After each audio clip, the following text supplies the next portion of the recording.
Olá, irmãos, uma boa noite. Nós queremos rogar que a graça e a bondade e a misericórdia do Senhor nosso Deus seja sobre todos. Nós queremos aproveitar a ocasião, que a Igreja do Senhor não tem se reunido no seu dia, e aproveitando o momento, utilizando de um recurso que temos ao nosso alcance, as mídias sociais,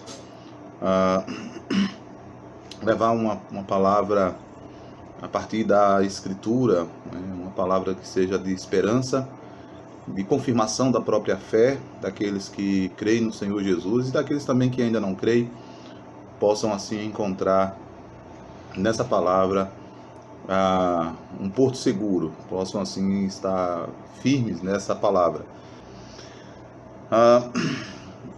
Eu quero nesse instante fazer uma leitura do Salmo 93 e em seguida tecer alguns breves comentários. O vídeo não pode ser muito longo, mas eu tentarei ser breve também nessa exposição. O Salmo 93 diz assim: o Senhor reina, está vestido de majestade, o Senhor se revestiu e cingiu de poder. O mundo também está afirmado e não poderá vacilar. O teu trono está firme desde então, tu és desde a eternidade. Os rios levantam, ó Senhor, os rios levantam seus ruídos, os rios levantam as suas ondas. Mas o Senhor nas alturas é mais poderoso do que os ruídos das grandes águas e do que as grandes ondas do mar. Muito fiéis são os teus testemunhos, a santidade convém à tua casa, Senhor, para sempre. A palavra do Senhor seja aplicada ao nosso coração. Vamos ter uma breve palavra de oração.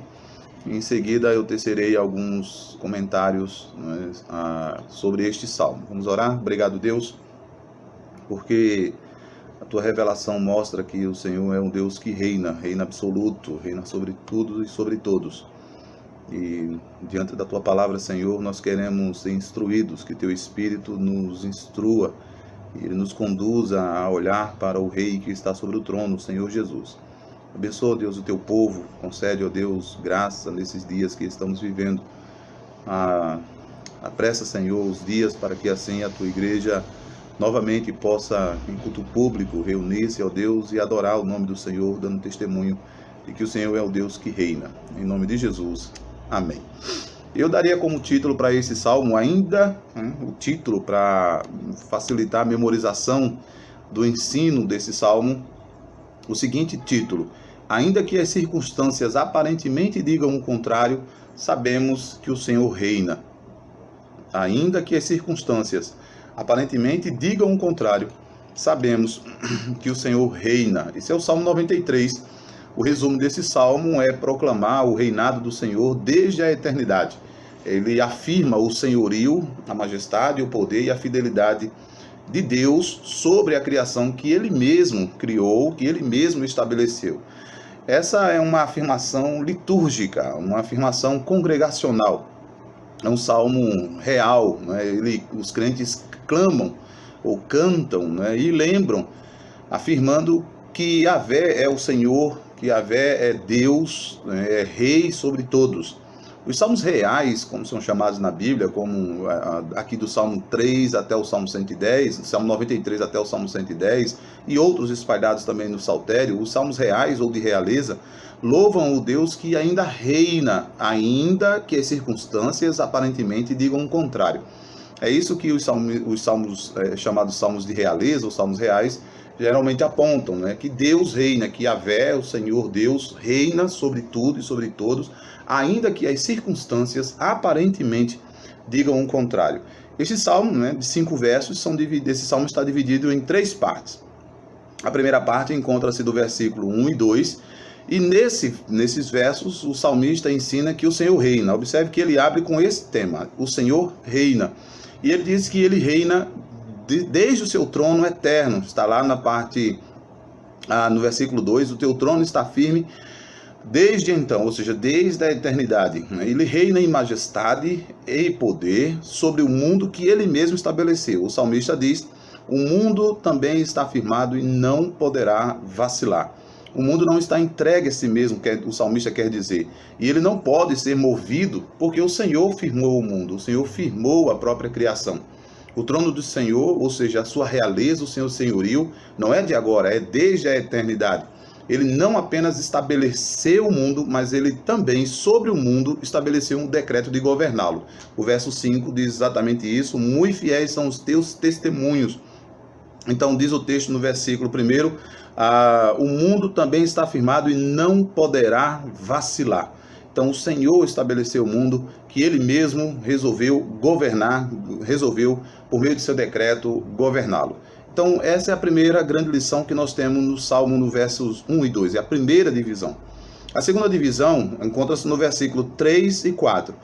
Diz o texto: os rios levantam ao Senhor, os rios levantam o seu ruído, os rios levantam as suas ondas, mas o Senhor nas alturas é mais poderoso do que os ruídos das grandes águas, do que as grandes ondas do mar. O salmista também louva ao Senhor porque ele é o mais poderoso, é mais poderoso que o grande mar. Na figura de linguagem usada no Antigo Testamento, os mares representavam não apenas as nações, mas também certos ídolos que se levantavam contra Deus ou que queriam enfrentar Yahvé. Os mares estão presentes no início da criação e mostra o Senhor dominando os mares, o Espírito de Deus pairando sobre os mares. Então isso quer dizer que o Senhor é mais poderoso, não apenas sobre os ídolos deste mundo, mas também sobre os reinos deste mundo. Aqui é a imagem de uma batalha dos deuses pelo reinado do mundo.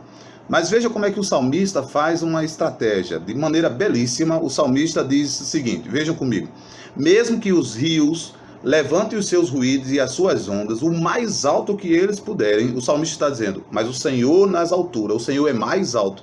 Por mais que os reinos deste mundo, por mais que os rios deste mundo, por mais que os governantes deste mundo, por mais que os ídolos deste mundo aumentem a sua voz, aumentem o seu poder, por mais alto que eles sejam, o Senhor ainda é mais alto. O Senhor nas alturas é mais poderoso do que as mais altas criaturas e os mais altos reinos.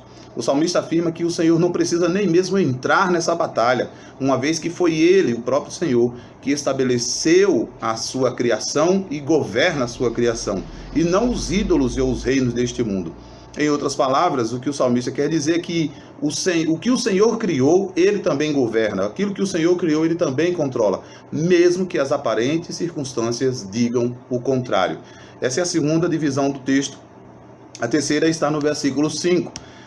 Muito fiéis são os teus testemunhos, a santidade convém à tua casa, Senhor, para sempre. O salmista declara no verso 5 que o testemunho do Senhor é fiel e o seu templo é santo para sempre. Pode parecer estranho que no final, de repente, o salmista traga a lei do Senhor para o salmo. E aí você pode perguntar, por que o salmista menciona a lei ou o testemunho do Senhor aqui no final? A razão do salmista fazer isso é para que ele nos lembre que depois que Deus criou todas as coisas, veja a ordem da criação. Primeiro o Senhor reina, depois ele cria todas as coisas, cria um povo para si, e a esse povo ele dá a sua lei fazendo uma aliança. É isso que o salmista quer trazer.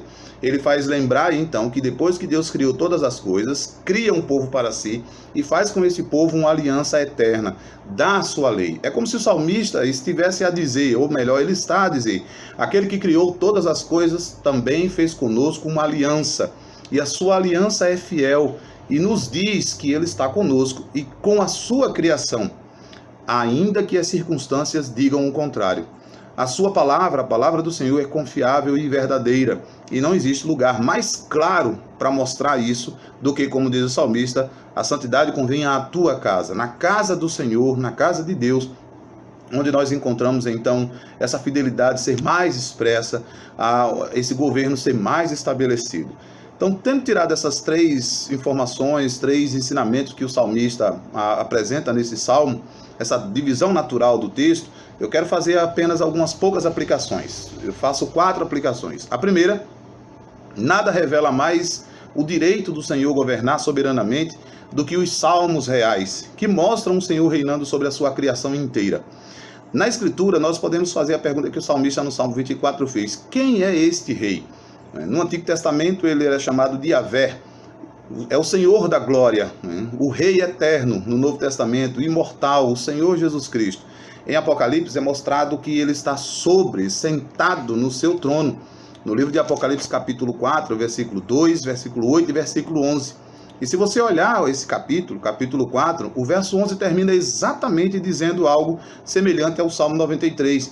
Diz o versículo 11 do capítulo 4 de Apocalipse, depois de dizer que o Senhor está no seu trono. Diz o verso 2: E logo fui arrebatado em espírito, e eis que um trono estava posto no céu, e um assentado sobre o trono. Esse um assentado sobre o trono é aquele a quem o salmista, a quem o escritor João, o escritor de Apocalipse, diz no versículo 8: Santo, Santo, Santo é o Senhor Deus, o Todo-Poderoso, o que era, o que é e o que há de vir.